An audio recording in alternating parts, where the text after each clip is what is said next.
Drink countdown net. Pad is clear.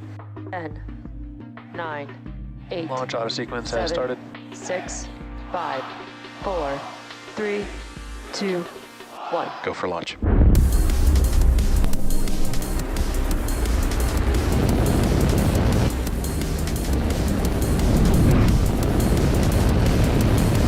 Vehicle is supersonic. Stage separation confirmed. Dragon, separation confirmed.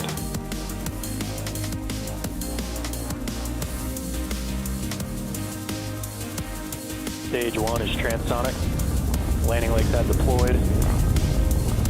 And Falcon 9 has landed.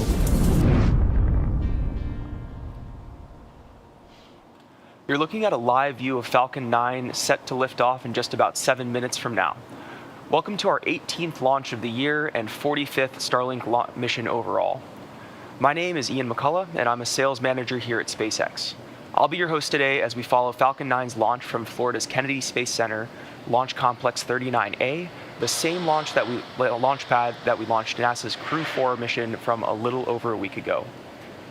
Starlink is a satellite internet constellation designed and manufactured by SpaceX. It provides high-speed, low-latency internet to people living in remote and rural locations around the globe. Our launch today will be taking 53 Starlink satellites into low Earth orbit, also referred to as LEO. And start We've got one of our shorter webcasts today, with live coverage ending just after first stage landing and second engine cutoff. Payload deploy is scheduled to occur at T plus 54 minutes after liftoff, and we'll confirm deployment of our Starlink satellites via SpaceX's social channels, so be sure to keep an eye out for that. If for some reason we don't launch today, we have a backup opportunity on Saturday, May 7th at 5:20 a.m. Eastern. Falcon 9 is the only orbital class rocket in the world capable of reuse, which means it's the only rocket that can boost its payload to orbit and then come back to Earth and be flown again. The part of the rocket responsible for powering these repeat trips to space is called the first stage. The dark soot you see around the lower part of the first stage are the remnants from its previous launches. This particular booster has supported 11 previous missions: Crew Demo 2, Anasis 2, CRS-21, Transporter 1 and 3, and 6 Starlink missions. For those following along, today's mission marks the 3rd time we are attempting to fly a booster for the 12th time. Although the number 9 in Falcon 9 references the 9 engines on the first stage, there are actually 10 engines on the rocket. The 10th engine powers the second stage, which is the portion of the rocket you see on your screen there. While the first stage powers us out of the Earth's atmosphere and into space, the second stage takes the satellites to their targeted drop-off orbit. After the first and second stages separate, the second stage will ignite its single Merlin vacuum engine to carry our satellites to low Earth orbit. Though very similar to the Merlin 1D engines on the first stage, the Merlin vacuum engine has a larger nozzle that allows the second stage to perform better in the vacuum of space. The Starlink satellites are housed at the very top of the rocket in a structure known as the fairing, right there. The job of the fairing is to protect the Starlink satellites until we reach the vacuum of space, and at that point we will jettison the fairing halves and attempt to retrieve them once they return to Earth. One of the fairing halves today, protecting our Starlink satellites today, will be flying for its 3rd time, while the other fairing half is flying for its 6th time. We have some experienced fairing halves for this mission. And if you're familiar with SpaceX, you'll know that that reusability is one of our top priorities, as it is key to reducing the cost of space access for all of us. Present for strong back retract. The strong back retract. Following fairing deploy and stage separation, we will be attempting to recover the first stage for a 12th time on our drone ship, a shortfall of Gravitas. If successful, it will mark the 111th recovery of the Falcon 9 first stage.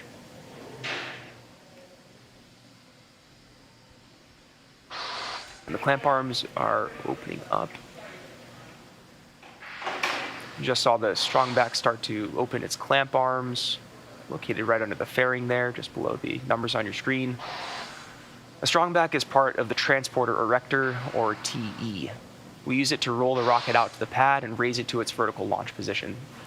The transporter erector also routes the vehicle's fluids, power, and telemetry umbilicals from the ground systems to the rocket and satellites until Falcon 9 goes on internal power and clears the pad. If you follow SpaceX, you'll know that it has been a very busy year for us so far. As I mentioned earlier, today's mission marks our 18th launch of the year. With reuse enabling our increased launch cadence, we've been able to support 1 launch per week on average. In April alone, we had a total of 6 launches, including 2 human spaceflight launches with AX-1 and Crew 4. Stage 1 lock load complete. Heard the call out for LOX load complete there. While Crew 4 just started their 6-month mission aboard space station, the AX-1 crew returned home at the end of last month. And late last night, SpaceX brought NASA's Crew 3 astronauts safely back to Earth after spending 177 days in space. During this time, they orbited the Earth 2,832 times and traveled 75,060,792 statute miles. While on the ISS, NASA astronauts Rajachari, Tom Marshburn, Kayla Barron, and ESA astronaut Matthias Maurer saw 8 vehicles arriving on station, 3 of which were Dragon vehicles. Crew 3 saw the arrival of CRS-24, Axiom 1, and of course, Crew 4. We're happy to have the Crew 3 back home. We hope they had a successful journey, and we cannot wait to hear more about their trip. And we're seeing no signs of slowing down soon. In the past 12 months, we've added more than 40 commercial missions to our manifest that will launch in the next couple of years. And that's without any transporter or Starlink launches, so be sure to keep an eye out on our social channels for the latest SpaceX news. Stage 2 lock load complete. With just 2 minutes left to go, Falcon 9 is moving on to the final stages of countdown. We just heard that second stage LOX loading is complete, and we're about a minute out from the first stage taking over the launch countdown and going into an automated sequence. You can see those white clouds hanging out around the vehicle. It's chilled gas above the LOX tank, a liquid surface as we vent overboard to maintain pressure in the tank as needed. When the gas comes into contact with the warm Florida air, the humid, moist air condenses into clouds of water.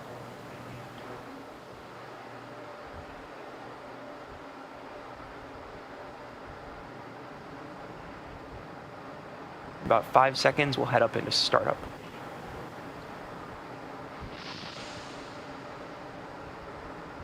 Falcon 9 is in startup. We heard the call out for startup. Let's listen in for the launch director to give go, or final go for launch.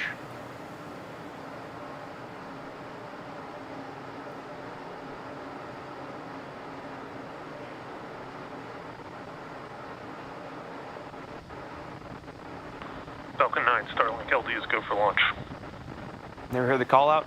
All systems are go for launch. Let's launch T-minus as 30 this seconds. Falcon 9 takes our 53 Starlink satellites into orbit.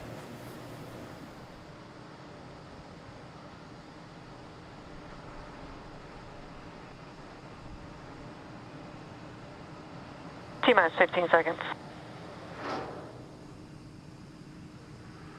10, 9, 8, 7, 6, 5, 4, 3, 2, 1, 0. Ignition and liftoff.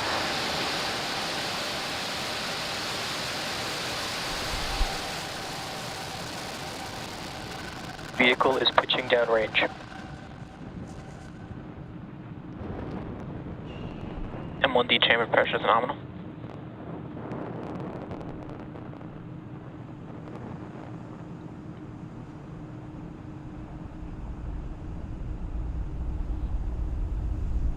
And Falcon 9 has successfully lifted off from Launch Complex 39A, carrying our 53 Starlink satellites. Although at liftoff, gravity is pulling straight down on the rocket. As we ascend, we'll tilt the engines, technical term is gimbling, and that turns the rocket horizontally. We're still going up, but now we are also heading horizontally away from the launch pad. It's what we call a gravity turn. Moments ago, we throttled the engines down in preparation for max Q. We're in the throttle bucket. Falcon 9 is supersonic. Max Q is the point during which the vehicle is under maximum dynamic pressure. Max Q. There, we've passed through max Q. Coming up are a quick series of events happening in quick succession. First, MECO, or main engine cutoff. This is where the 9 Merlin engines on the first stage shut off to slow the vehicle down in preparation for the next milestone, stage separation. This is where the first stage separates from the second stage. Start event back chill. As the first stage starts to make its way back to Earth for landing, the second stage continues its journey with SES-1, or Second Engine Start 1. This is where the single Merlin vacuum engine on the second stage lights up and propels the second stage along with the Starlink satellites into orbit. About 30 seconds out from that MECO.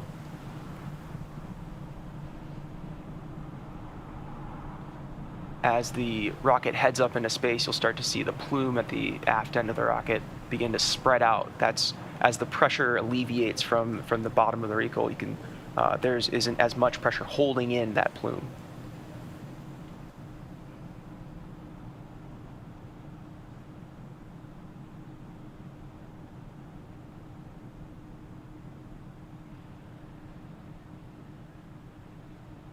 There we saw main engine cut off. Call out for MECO. Stage separation confirmed.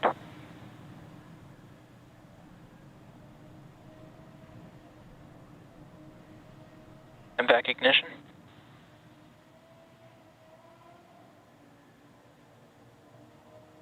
Bearing separation confirmed.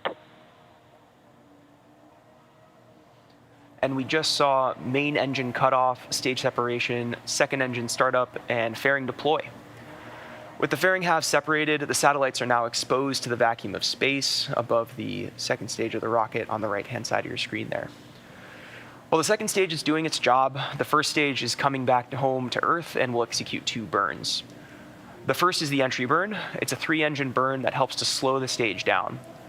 The second burn is the landing burn. It's a single-engine burn that helps bring the vehicle speed down rapidly in order to land on our drone ship a shortfall of gravitas, which is the equivalent to a size of a football field.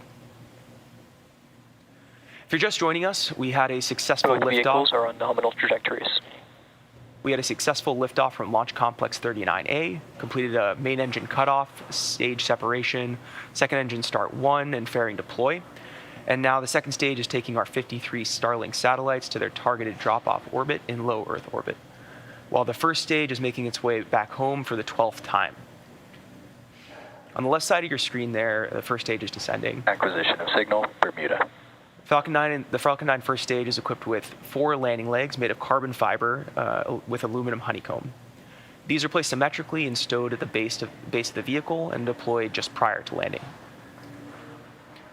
Also on the left-hand side here, you'll see the Falcon 9 is also equipped with 4 hypersonic grid fins, 2 of which are in view. These are positioned near the top of the first stage and the base of the interstage. Stage 1 is using nothing but the grid fins for steering as it makes its return to Earth until we light the center engine for landing. Then we can gibble the engine and guide the stage. The grid fins orient the rocket during re-entry and then guide the rocket during descent. Also look out, you may see some puffs, some white puffs on the left side of the screen. Those are nitrogen gas bursts for attitude control.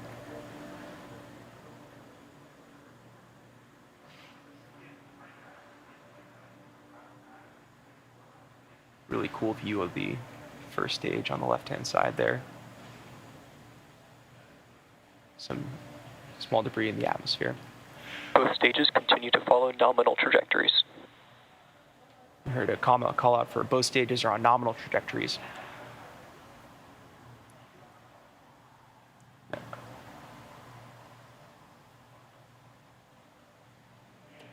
As we come up on the start of entry burn in about 40 seconds here, just a reminder that that's a 3-second burn meant to slow the first stage down as it hits the thicker parts of the Earth's atmosphere.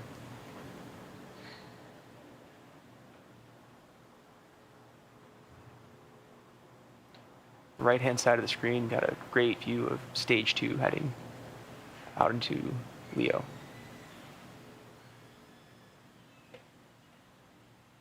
Is that sunrise on the left-hand side of the screen there?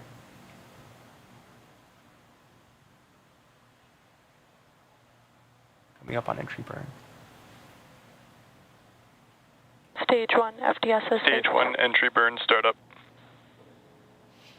Stage 1 has lit its engines to slow down for entry into the Earth's atmosphere. This burn will last about 20 seconds.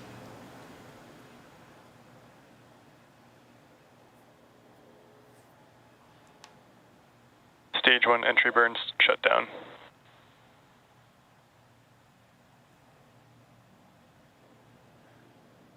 As we previously mentioned, you were able to see some soot markings on this booster left over from previous flights. Here's a quick explanation of how that soot forms. The rocket-grade kerosene RP1 is used to fuel Falcon 9 as a carbon-based fuel. When the fuel burns, it generates soot. And because re-entry occurs engines first, the booster flies through its own plume, which then deposits the soot on the outside of the rocket. Both vehicles are on nominal trajectories. You continue to hear we're on nominal trajectories. That's a good sign right here. As we come up on landing, you'll be able to look potentially and see some of that soot sticking to the cameras. As I mentioned before, reusability is one of our top priorities because as it's key to reducing the cost of space access for all of us. By reusing the high-cost components of the rocket, Stage 1 transonic. including the first stage and the fairings, we lower the overall launch cost to just the new components and the fuel and oxidizer. As a reminder, this is the 12th launch of this booster, having previously flown missions Crew Demo 2, Anasis 2, CRS 21, Transporter 1 and 3, and 6 previous Starlink missions. Just a moment here, we'll be coming up on landing burn.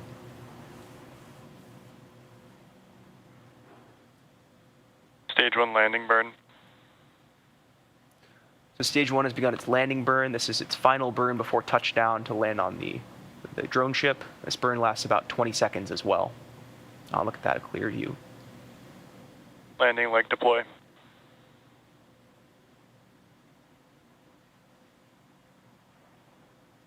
Ah, beautiful. Stage 1 landing confirmed. And stage 1 has successfully landed on our drone ship, a short fall of gravitas. This is the 111th Stage 2 recovery of a FTSA. Falcon 9 first stage booster. That's listening for SECO 1 or second engine cutoff 1.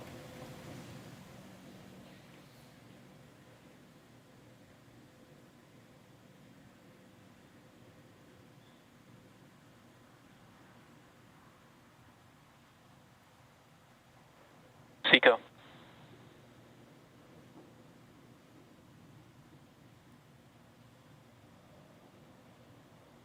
Expected loss of signal tape. Nominal parking orbit insertion. And we heard nominal parking orbit insertion. That's good orbit. With confirmation of a successful second engine cutoff and good orbit, we'll be ending our webcast for today's launch.